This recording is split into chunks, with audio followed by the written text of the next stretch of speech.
భారత్ పాక్ మధ్య champion trophy match ఆదివారం దుబాయ్లో జరగనుంది. ఈ మ్యాచ్లో అందరి కళ్ళు మరోసారి విరాట్ కోహ్లీ పైనే ఉంటాయి. ఎందుకంటే విరాట్ కోహ్లీ పాకిస్తాన్ అంటే చాలు తన బ్యాట్ కు చక్కగా పని చెప్తాడు. చాలా ఏళ్లుగా పాక్ జట్టును విరాట్ కోహ్లీ ఇబ్బంది పెడుతున్నాడు. కానీ పాకిస్తాన్ జట్టులో విరాట్ కోహ్లీ అనే అస్త్రానికి ప్రతిగా సంధించే మరో అస్త్రం ఉన్నట్లుగా తెలుస్తుంది.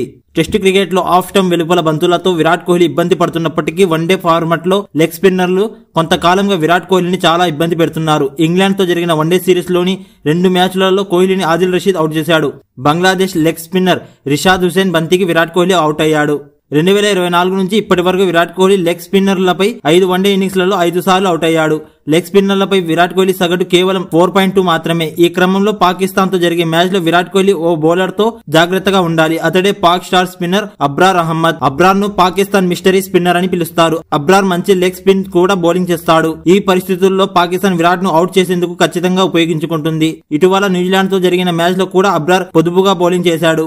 అయితే ఛాంపియన్ ట్రోఫీలో పాకిస్తాన్ పై భారత జట్టు ప్రతీకారం తీర్చుకోవాలి. 2017లో చివరిసారిగా ఈ 2 జట్లు ఫైనల్లో పోటీ పడ్డాయి. అప్పుడు పాకిస్తాన్ టీమిండియాను ఓడించి తొలిసారి ఛాంపియన్ ట్రోఫీ టైటిల్ ని గెలుచుకుంది. ఛాంపియన్ ట్రోఫీ తొలి మ్యాచ్ లో పాకిస్తాన్ న్యూజిలాండ్ చేతిలో 60 పరుగుల తేడాతో ఓడిపోగా టీమిండియా బంగ్లాదేశ్ ను 6 వికెట్ల తేడాతో ఓడించింది.